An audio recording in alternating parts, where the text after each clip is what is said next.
Ассалаумағалейкум, Мәке Спорт YouTube арнасына қош келдіңіздер. Қазақстан Премьер-лигасы аясында 12-ші тур ойыны бүгін Ордабасы командасы Қайратты өз үйімізде қабылдаймыз. Бұл осы алғашқы айналымдағы ең басты матч десек те қателеспейміз, өйткені екі командада, екі ұжымда әлі жеңілістің дәмін татпаған.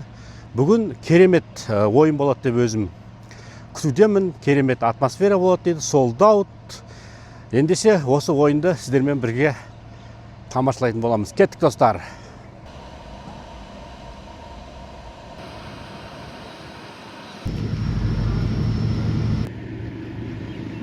Асеке, мынау бүгінгі Ордабасы Қайрат ойыны, мынау осы алғашқы айналымның ең маңызды ойындарының бірі деп жатыр.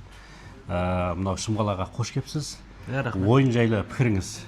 Көпшілік тағатсыздана күтіп жүрген матч қой енді қазір 28 мамыр деп барлығы бүкіл әлеуметтік желілер ақпарат құралдарына жазылып жатыр. Ең қызығы қазір енді Чемпиондар лигасы өтіп жатыр. Үлкен Еуропада да алады баламаны қызған, бірақ байқасаңыз отандық ақпарат құралдарында осы Қайрат пен Ордабасы матчы қатты талқыланды. Бұл яғни отандық футболда қазір көпшіліктің назарында деген сөз.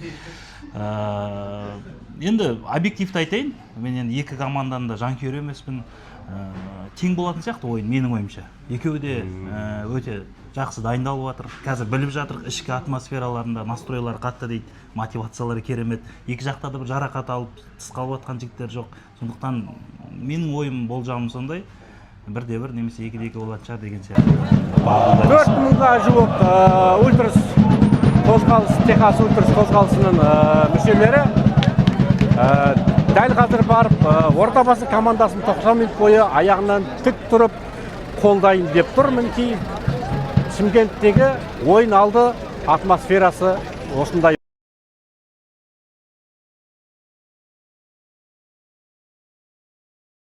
Пікіріңіз, ойыңыз? Енді бұлай айтқанда өзім Қайраттың көнегөз жанкүйерімін ғой. Команданы қазіргі аяқ алысы жаман емес, бірақ Ордабасы маусымда бір әркелкі бастаған сияқты, кейін қадамын түсе болды. Және жоғалтқан ұпай бойынша қазір Ордабасы көлеңкедегі көшбасшы деуімізге болады. Сондықтан бір күшті ойын күтемін негізі. Енді қатты Қайратқа да жанкүйер болып кетпеймін, қатты Ордабасының да тілеулес болмаймын, бірақ бір жақсы ойын болса екен деп тілеймін. Сондай ойындарға су салып жүрміз ғой жанкүйер ретінде шынымен. Шамамен болжамыңыз? Тең ойын болатын сияқты, 2-2 немесе 1-1 деген сияқты. Голдар көп болады дейсіз ғой? Сол гол көп соғылса дейміз. Өткен турда 3 ойын ба, 0-0 есебімен аяқталды да, былай қоңыр тақсып қалды ғой шыны керек. Орталық матч, енді бұндай орталық матчтарда көп көңіл күй сыйлайды ғой жанкүйерлерге, бірақ бүгінгі ойын сондай бір ойынның маңындағы шоу, ойынның маңындағы қарбалас, ойынның маңындағы жаңалықтар көп та, ал сол ойынның өзі бір андай бір чемпионский ойындар болады ғой, жартылай финалдағы жабық, ешкім асықпайды, ешқайда гол салғысы келеді ғой енді барлығы, бірақ ол гол салуға талпынбайды, сонымен бір жабық ойын болатын сияқты.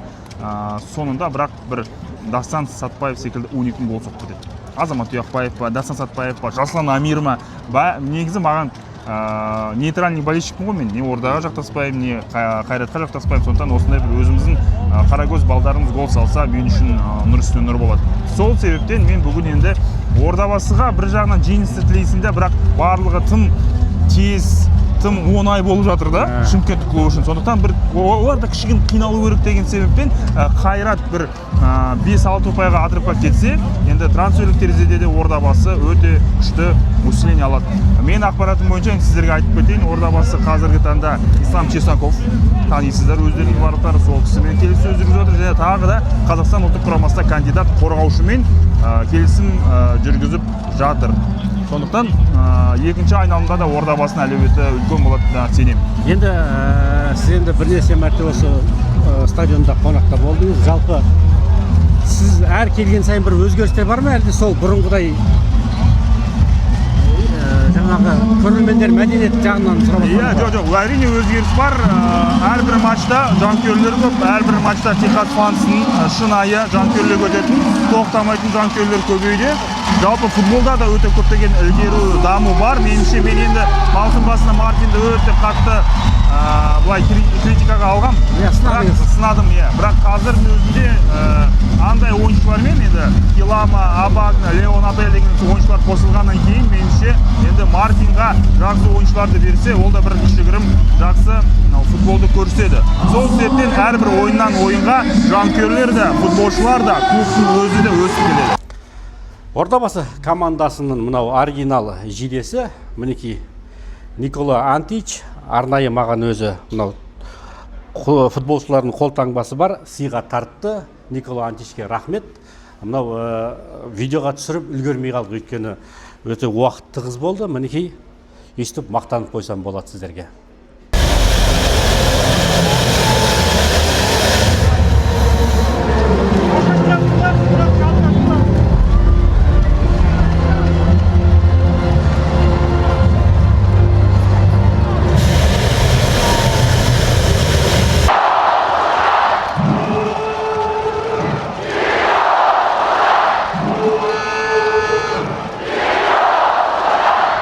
Көптен күткен Ордабасы Қайрат ойыны басталды. Дәл қазір төреші пәрмен берді бастауға. Мінекей Ордабасы командасының ультрусы және Қайрат командасы да бүгін қолдаусыз қалмады. Арнайы жаңағы жанкүйерлері кеп қолдап жатқан жайы бар. Командасын кезекті қауіпті шабуылы. По всей видимости, есть повреждения. Но нам еще раз показали красивый гол в исполнении Жоржиньо. Өкінішке орай ойынның 14-ші минутында Қайрат командасы есеп ашты. Әзірге 0-1 есебінде ұтылып жатырмыз. Гол авторы Жоржиньо. Тездеп командаға жиналу керек.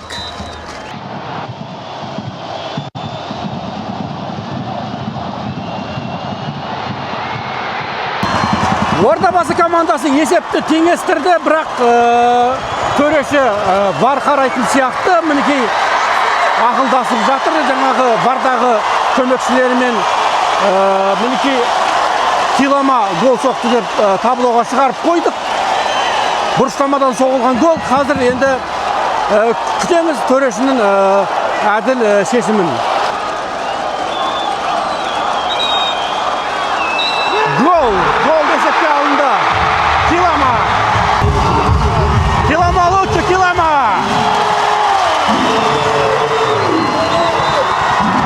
Ордабасы командасының кезекті шабуылы. Қақпашының қолынан табылды топ. Бұған дейінгі ойындарда алаң жидесінде болмаған Мартин дәл қазір алаң жидесінен командасына нұсқама беріп жатыр. Бұл да біз үшін бір қуанышты жағдайлардың бірі деп айтсам болады. Ордабасы командасы шабуылда. Жаслан Әмірден доп тартып алып қойды.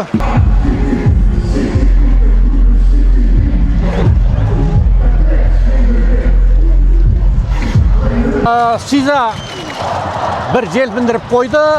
Мынау Қажымұқан Мұңайтпасов стадионына жиналған жанкүйерлерді енді екінші таймға пәрмен берді. Басқазы. Осылайша екінші тайм басталды. Енді жігіттерден Ордабасы ойыншыларынан гол күтеміз. Ордабасы командасының кезекті шабуылы. Әмір допқа үлгермеді. Антиш әттеген қорғаныстағылар қырағы танытты.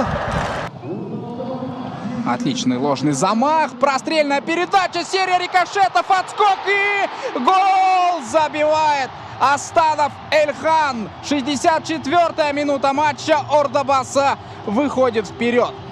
Ну и сыграла, конечно, замена. Есеп 2-1 Шымкенттік команда алда. Эльхан Астанов қазір.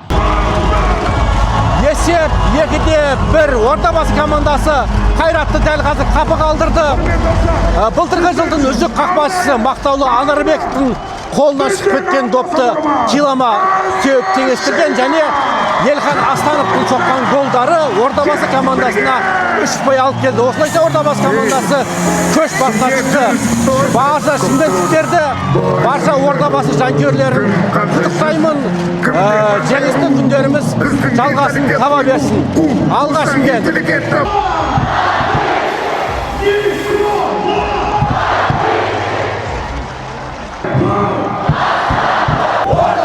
отбасы командасының дәстүрлі жеңісті тойлау сәті.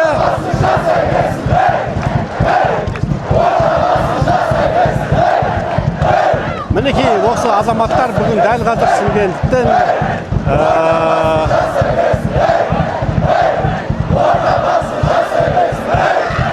қалай айтсам екен, ауызға сөзі бір сөзі келмей қалды осы сәтте. Бүгінгі жеңіс өте маңызды жеңіс.